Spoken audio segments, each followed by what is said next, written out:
बारंबार प्रणाम करित है।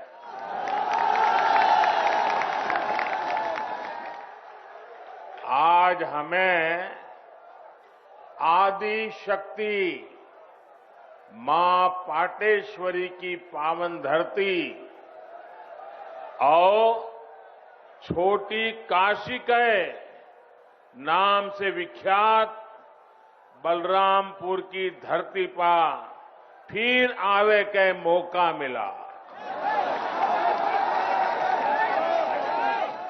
आपसे हमें खूब आशीर्वाद मिला है।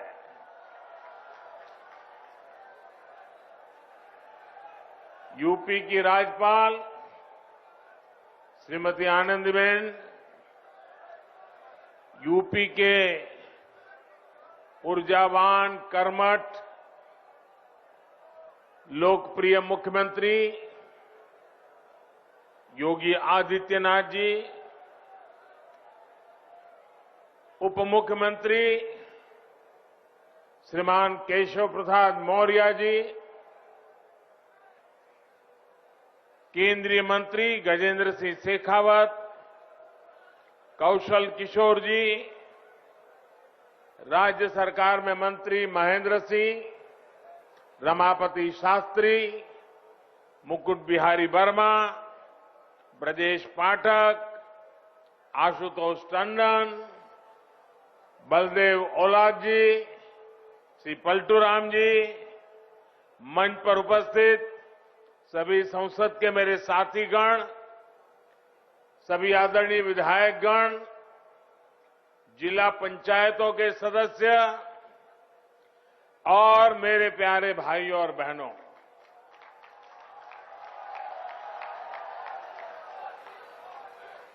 क्रांतिकारियों की इस धरती ने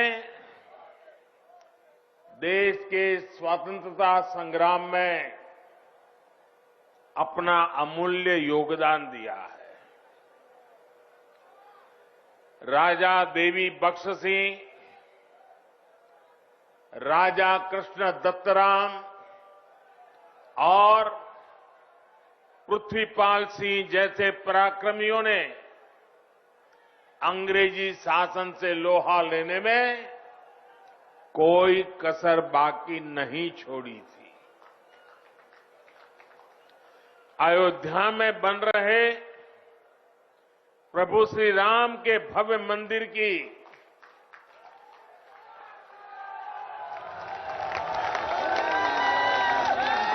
जब जब बात होगी, बलरामपुर रियासत के महाराजा पाटेश्वरी प्रसाद सिंह के योगदान का उल्लेख जरूर होगा। बलरामपुर के लोग तो इतने पारखी है कि उन्होंने नानाजी देशमुख और अटल बिहारी वाजपेयी के रूप में दो भारत रत्नों को गढ़ा है, उन्हें संवारा है। साथियों, राष्ट्र निर्माताओं और राष्ट्र रक्षकों की इस धरती से मैं आज देश के उन सभी वीर योद्धाओं को भी श्रद्धांजलि दे रहा हूं जिनका 8 दिसंबर को हेलीकॉप्टर हादसे में निधन हो गया।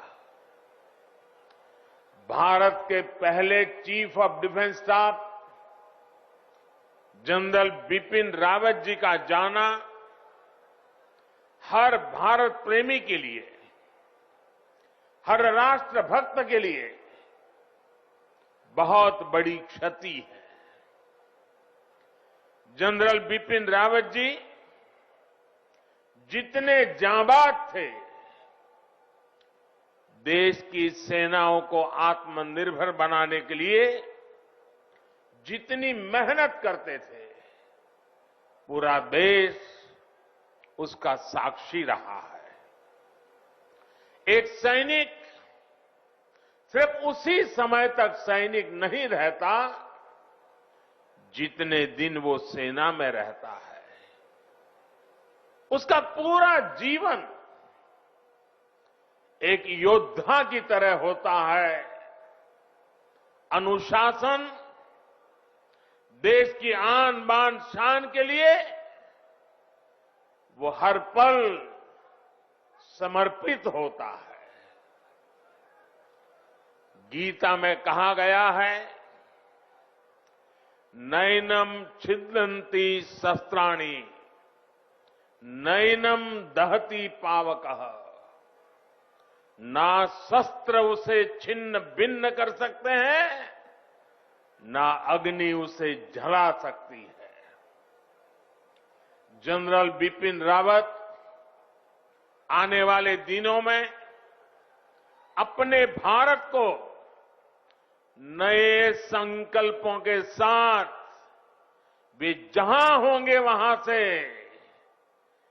भारत को आगे बढ़ते हुए देखेंगे। देश की सीमाओं की सुरक्षा बढ़ाने का काम, बॉर्डर इंफ्रास्ट्रक्चर को मजबूत करने का काम, देश की सेनाओं को आत्मनिर्भर बनाने का अभियान, तीनों सेनाओं में तालमेल सुदृढ़ करने का अभियान, ऐसे अनेक काम तेजी से आगे बढ़ता रहेगा। भारत दुख में है, लेकिन दर्द सहते हुए भी हम ना अपनी गति रोकते हैं और ना ही हमारी प्रगति। भारत रुकेगा नहीं, भारत थमेगा नहीं। हम भारतीय मिलकर और मेहनत करेंगे। देश के भीतर और देश के बाहर बैठी हर चुनौती का मुकाबला करेंगे। भारत को और शक्तिशाली और समृद्ध बनाएंगे। साथियों, यूपी के सपूत देवरिया के रहने वाले ग्रुप कैप्टन वरुण सिंह जी का जीवन बचाने के लिए डॉक्टर जी जान से लगे हुए हैं। मैं मां पाटेश्वरी से उनके जीवन की रक्षा की प्रार्थना करता हूं। देश आज वरुण सिंह जी के परिवार के साथ है। जिन वीरों को हमने खोया है, उनके परिवारों के साथ है। भाई और बहनों, राष्ट्र प्रथम की भावना को सर्वोपरि रखते हुए देश आज हर वो काम कर रहा है जो 21वीं सदी में हमें नई ऊंचाई पर ले जाए। देश के विकास के लिए ये भी बहुत जरूरी है कि पानी की कमी कभी बाधा न बने। इसलिए देश की नदियों के जल के सदुपयोग हो, किसानों के खेत तक पर्याप्त पानी पहुंचे, ये सरकार की सर्वोच्च प्राथमिकताओं में से एक है। सरयू नहर राष्ट्रीय परियोजना का पूरा होना इस बात का सबूत है कि जब सोच ईमानदार होती है तो काम भी दमदार होता है।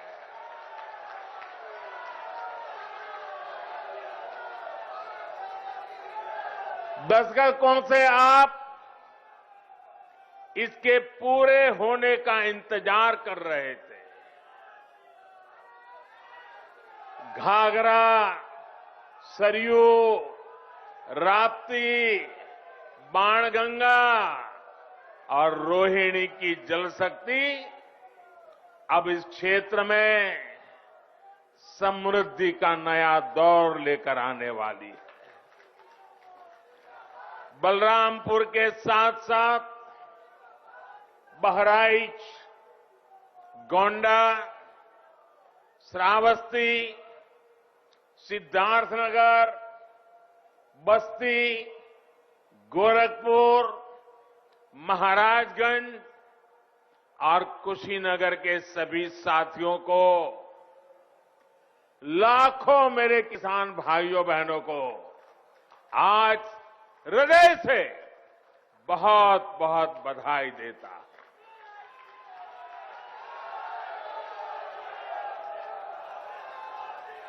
बारिश के मौसम में इस क्षेत्र में जो परेशानियां आती हैं उनका हल निकालने में इससे मदद मिलेगी।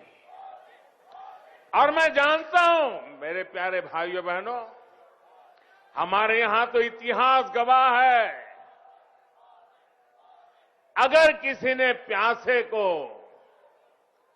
एक प्याला भर पानी पिला दिया होता है तो वो इंसान जीवन भर कभी उस ऋण को भूलता नहीं है, जीवन भर उस इंसान को भूलता नहीं।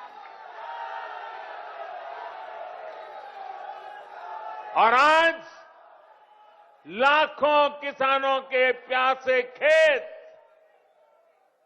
जब पानी प्राप्त करेंगे, मुझे पक्का भरोसा है आपके आशीर्वाद जीवन भर हमें काम करने की ताकत देंगे, आपके आशीर्वाद हमें नई ऊर्जा देंगे। भाइयों बहनों, आज मैं ये भी कहना चाहूंगा, विशेष रूप से वो किसान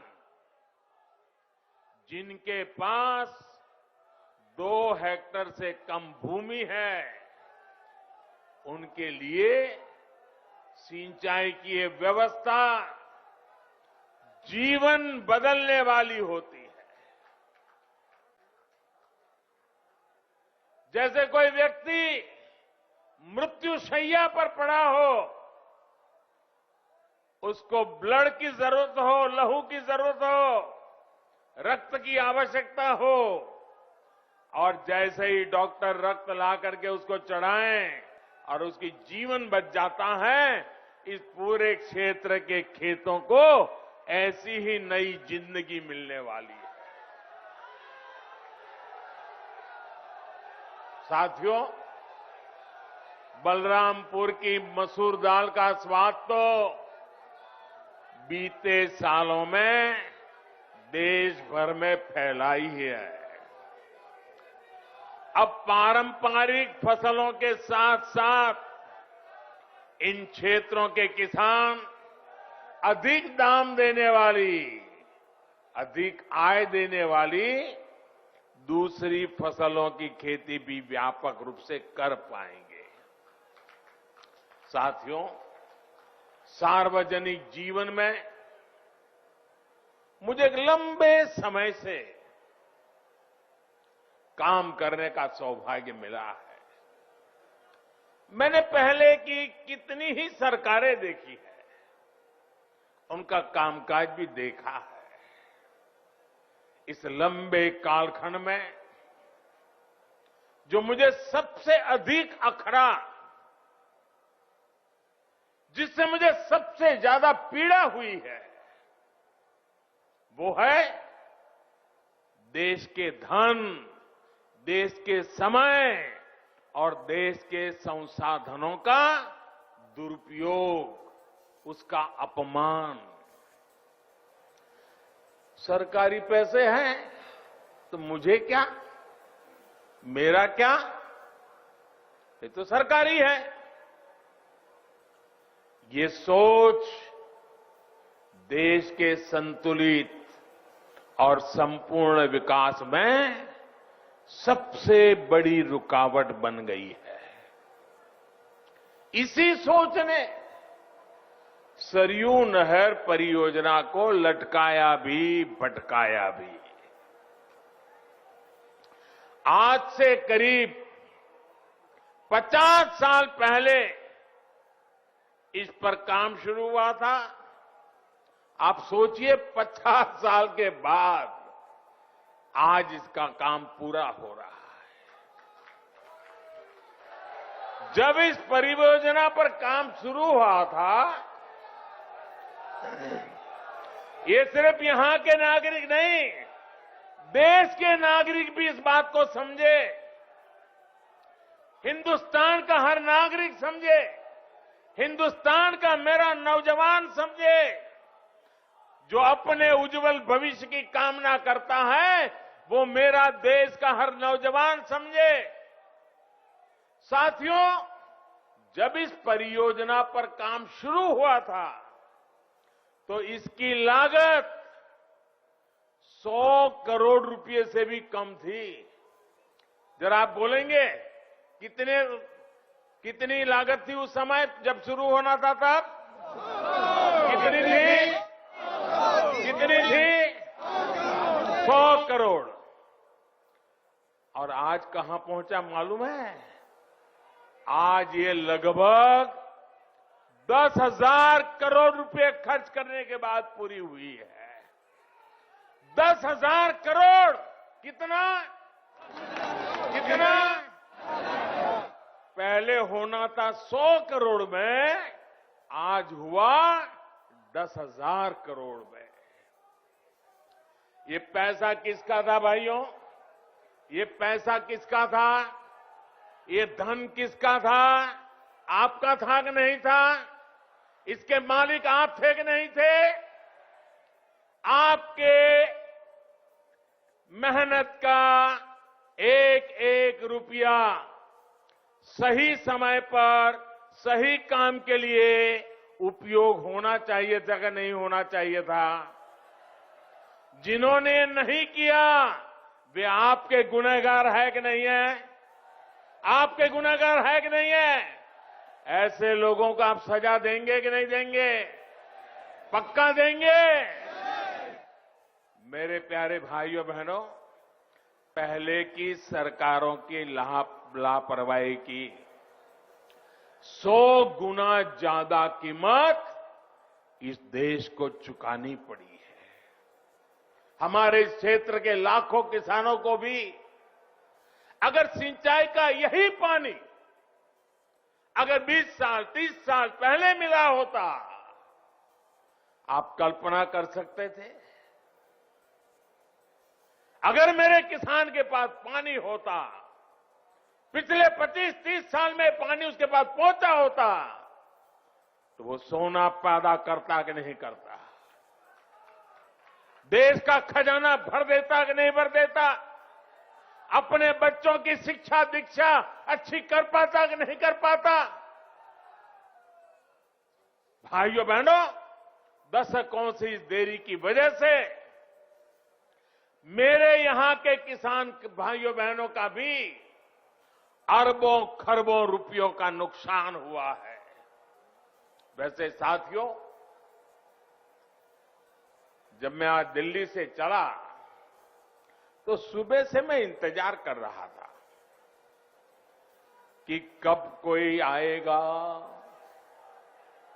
कहेगा कि मोदी जी, इस योजना का फीता तो हमने काटा था, ये योजना तो हमने शुरू की थी।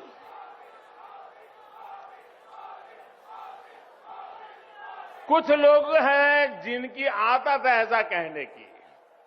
हो सकता है बचपन में इस योजना का फीता भी उन्होंने ही काटा हो। साथियों, कुछ लोगों की प्राथमिकता फीता काटना है, हम लोगों की प्राथमिकता योजनाओं को समय पर पूरा करना है। 2014 में जब मैं सरकार में आया था तो ये देखकर हैरान था कि देश में सिंचाई की 99 बड़ी परियोजनाएं, 99 परियोजनाएं जो देश के अलग अलग कोनों में दशकों से अधूरी पड़ी है। हमने देखा कि सरयू नहर परियोजना में कितनी ही जगहों पर नहरें आपस में जुड़ी ही नहीं थी, पानी आखिरी छोर तक पहुंचाने की व्यवस्था ही नहीं थी। सरयू नहर परियोजना में जितना काम 5 दशक में हो पाया था, उससे ज्यादा काम हमने 5 साल से पहले करके दिखाया है। साथियों, यही तो डबल इंजन की सरकार है। यही तो डबल इंजन सरकार के काम का रफ्तार है। और आप याद रखिए, योगी जी के आने के बाद हमने बाण सागर परियोजना का लोकार्पण किया। कुछ दिन पहले ही अर्जुन सहायक नहर परियोजना का लोकार्पण किया। इसी हफ्ते गोरखपुर में जो फर्टिलाइजर कारखाने और एम्स का लोकार्पण किया गया, उनका भी बरसों से इंतजार हो रहा था। कुशीनगर इंटरनेशनल एयरपोर्ट की भी फाइलें बरसों से चल रही थी, लेकिन इस एयरपोर्ट को भी शुरू करवाने का काम डबल इंजन की सरकार ने ही किया है।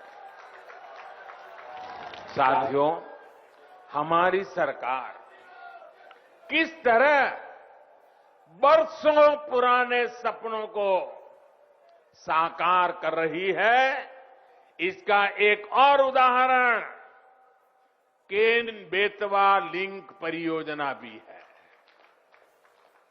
सालों से इस परियोजना की मांग हो रही थी। अभी 2-3 दिन पहले ही कैबिनेट ने इस परियोजना को स्वीकृति दे दी है और इस पर 45,000 करोड़ रुपए खर्च किए जाएंगे। ये उत्तर प्रदेश को इतनी बड़ी सौगात मिल रही है, 45,000 करोड़ रुपए खर्च किए जाएंगे। ये परियोजना बुंदेलखंड को जल संकट से मुक्ति दिलाने में बड़ी भूमिका निभाएगी। भाइयों और बहनों, आज देश में आजादी के बाद पहली ऐसी सरकार है जो छोटे किसानों की सूद ले रही है। पहली बार 2 हेक्टेयर से कम भूमि वाले छोटे किसानों को सरकारी लाभ से, सरकारी सुविधा से जोड़ा गया है। बीज से लेकर बाजार तक, खेत से लेकर खलिहान तक उनकी हर तरह से मदद की जा रही है। इन छोटे किसानों के बैंक खातों में पीएम किसान सम्मान निधि के हजारों करोड़ रुपए सीधे भेजे जा रहे हैं। उनकी आय बढ़ाने के लिए उन्हें खेती से जुड़े अन्य विकल्पों की तरफ भी प्रेरित किया जा रहा है। ऐसे विकल्प जिसमें बहुत बड़ी जमीन की उतनी जरूरत नहीं पड़ती, उन्हें इसका मार्ग दिखाया जा रहा है। इसी सोच के साथ पशुपालन हो, मधुमक्खी पालन हो या फिर मछली पालन, इनके लिए राष्ट्रीय स्तर नई योजनाएं शुरू की गई है। आज भारत दूध उत्पादन के मामले में दुनिया में अग्रणी है ही, लेकिन आपको जानकर के खुशी होगी, आज हम शहद, हनी, मधु, आज हम शहद निर्यातक के रूप में भी विश्व में अपना स्थान बना रहे हैं।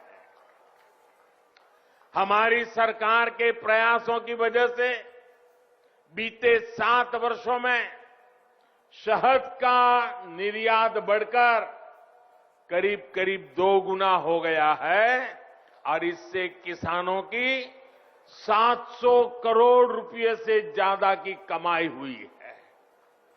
भाइयों और बहनों, किसान की आय बढ़ाने का एक और विकल्प बायोफ्यूल भी है। हम खाड़ी का तेल से चलाते थे, अब हम झाड़ी का तेल भी लेकर के आ रहे हैं। बायोफ्यूल की अनेक फैक्ट्रियां यूपी में बनाई जा रही हैं।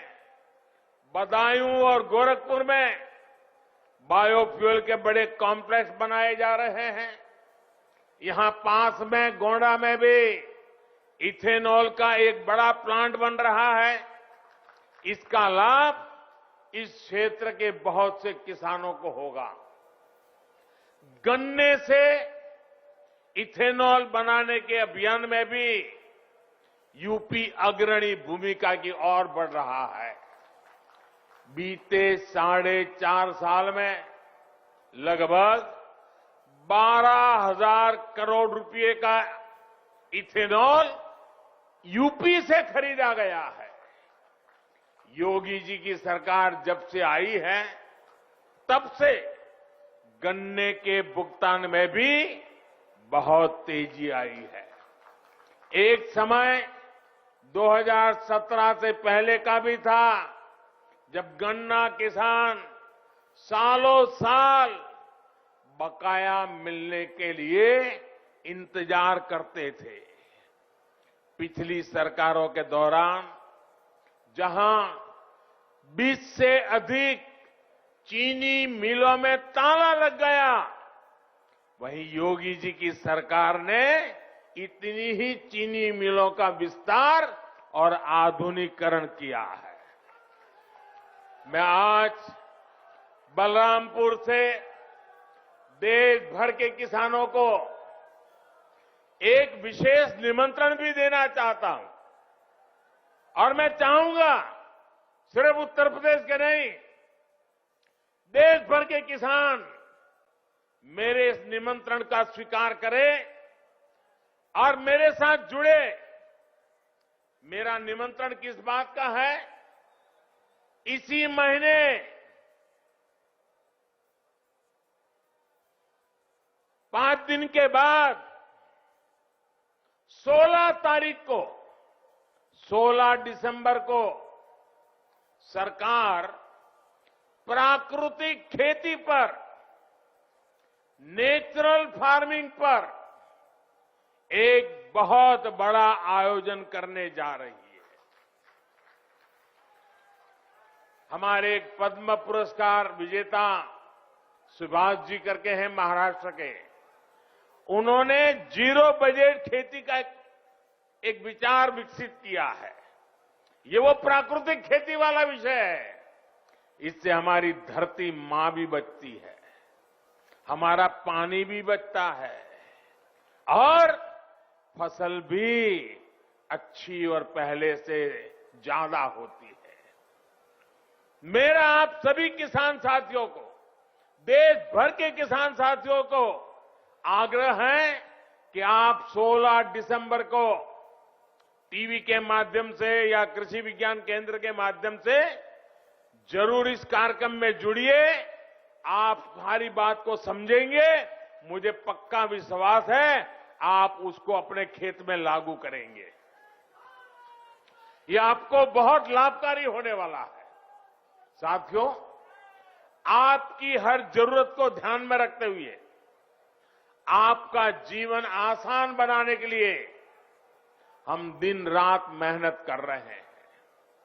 इसकी छाप आपको प्रधानमंत्री आवास योजना के तहत बन रहे गरीब के पक्के घर में भी दिखेगी।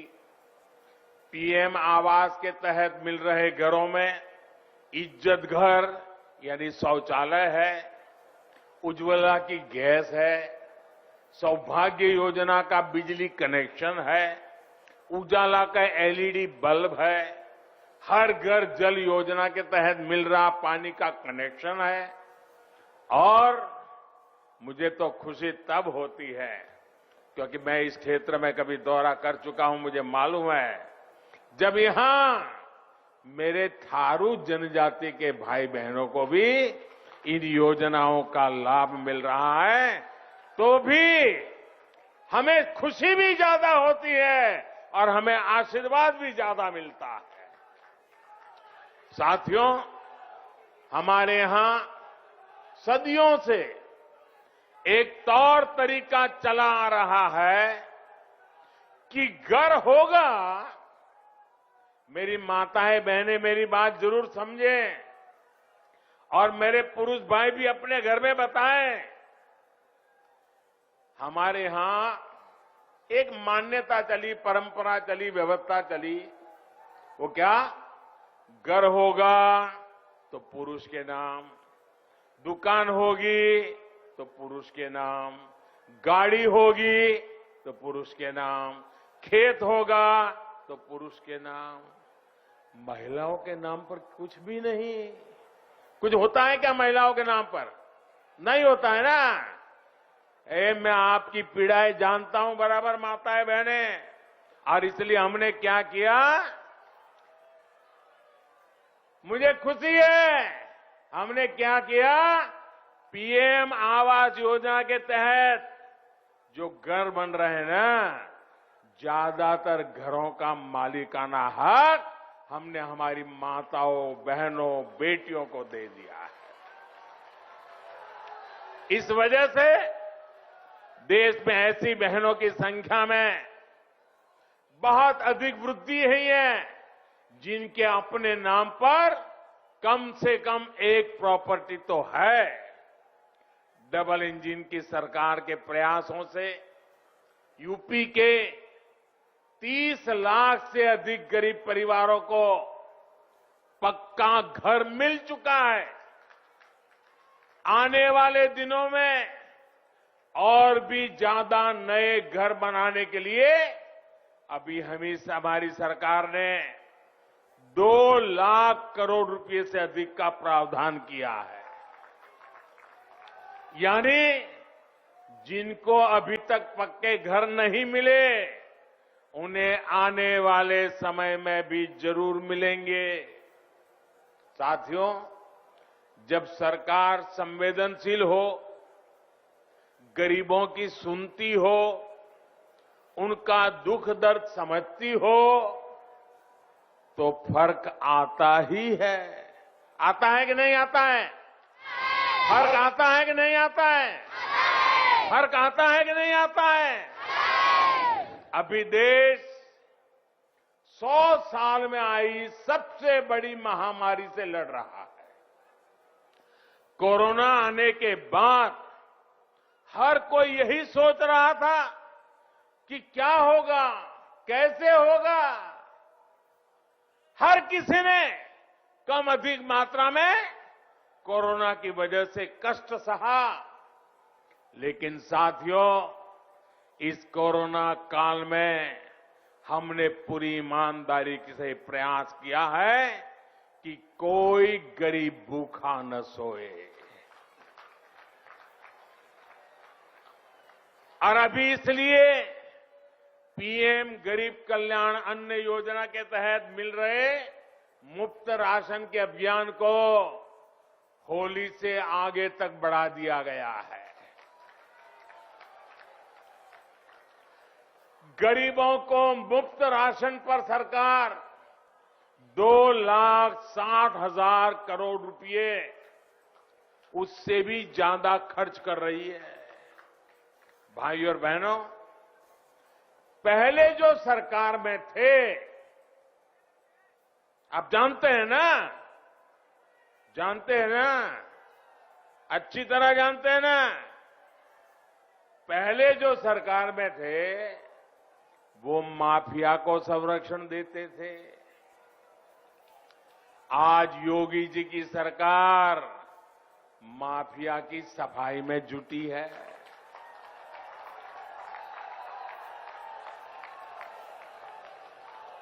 तभी तो यूपी के लोग कहते हैं फर्क साफ है।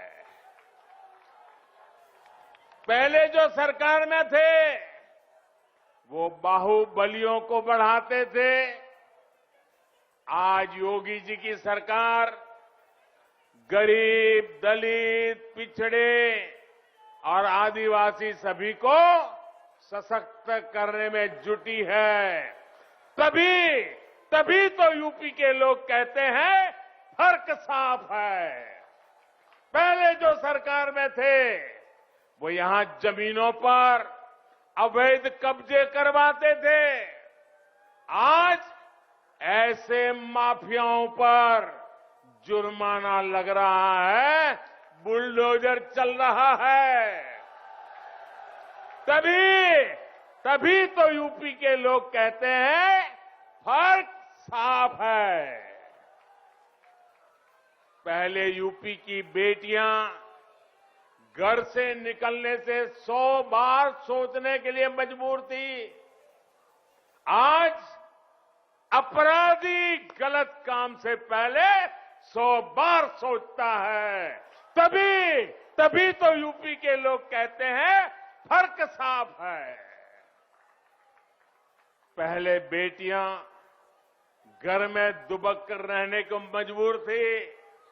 अब यूपी के अपराधी जेल में दुबकते हैं। तभी तो कहते हैं फर्क साफ है। साथियों, आज मैं एक और योजना के बारे में जरूर बताना चाहता हूं जो यूपी के लोगों की बहुत मदद करने वाली है। और ये योजना है स्वामित्व योजना। स्वामित्व योजना के तहत आज गांवों में प्रॉपर्टी की मैपिंग कराकर घरों के, खेतों के मालिकाना हक के कागज लोगों को दिए जा रहे हैं। ये अभियान कुछ ही समय में यूपी के हर गांव तक पहुंचने वाला है। इससे आपको अवैध कब्जे के डर से मुक्ति मिलेगी और बैंकों से मदद लेना भी आपके लिए आसान हो जाएगा। अब गांव के युवाओं को बैंक से अपने काम के लिए पैसा जुटाने में दिक्कत भी नहीं आएगी। साथियों, हम सभी को मिलकर उत्तर प्रदेश को नई ऊंचाई पर ले जाना है। उत्तर प्रदेश की नई पहचान देनी है। उत्तर प्रदेश को दशकों पीछे धकेलने वाले लोगों से आपको निरंतर सतर्क रहना है। भाइयों बहनों, एक बार फिर से आप सभी को सरयू नहर परियोजना के लिए बहुत बहुत बधाई देता हूं। मेरे साथ दोनों हाथ ऊपर करके पूरी ताकत से बोलिए, भारत माता की, भारत माता की, भारत माता की। बहुत बहुत धन्यवाद। प्रधानमंत्री नरेंद्र मोदी बलरामपुर में सरयू नहर परियोजना का उद्घाटन करते हुए बोले। तमाम बातें उन्होंने सरकार यानी बीजेपी की सरकार, योगी आदित्यनाथ की सरकार के समर्थन में रखी और ये बोला कि पिछली सरकार और इस सरकार के काम का एक ही लाइन में आकलन किया जा सकता है। लोग खुद कहते हैं फर्क साफ है। किसानों को क्या कुछ किया गया है, चीनी मिलों के उद्धार के बारे में उन्होंने बात की, गन्ना किसानों के भुगतान की बात की जिसमें सरकार ने कदम उठाए, गरीबों के लिए पीएम आवास योजना की शुरुआत की बात की, उत्तर प्रदेश में 20 लाख से ज्यादा परिवारों को पक्का घर मिलने की बात की, जीवन आसान बनाने के लिए दिन रात मेहनत की उन्होंने बात की और यह भी कहा कि योगी सरकार माफियाओं की सफाई में जुटी हुई है। पहले की सरकारें कब्जे करवाती थी, अब इस सरकार में ऐसे अवैध कब्जे तोड़ दिए जाते हैं, उन पर बुलडोजर चला दिए जाते हैं। सरयू नहर परियोजना का उद्घाटन करते हुए उन्होंने ये कहा कि इससे एक बड़े इलाके को फायदा होने वाला है, और ये इसलिए कि पिछली सरकारों की तरह इस सरकार ने सरयू नहर परियोजना को लटकाया और भटकाया नहीं, इसे जमीन पर उतार दिया, जो अब सीधे सीधे किसानों के हक में, किसानों के फेवर में जाएगा, और इसके चलते उत्पादन, कृषि उत्पादन बढ़ेगा। लोगों को चीजों की जो जरूरत है कृषि उत्पादों की, वो उन्हें मुहैया होगी, ज्यादा मात्रा में उत्पादन होगा, ज्यादा लोगों तक पहुंचेगा। तस्वीरें आप प्रधानमंत्री नरेंद्र मोदी की लगातार देख रहे थे। प्रधानमंत्री ने जो संबोधन किया है बलरामपुर पहुंचकर, उससे उन्होंने बलरामपुर और आसपास में बीजेपी सरकार के द्वारा किए गए कामों को लोगों तक पहुंचाने की पुरजोर कोशिश की है।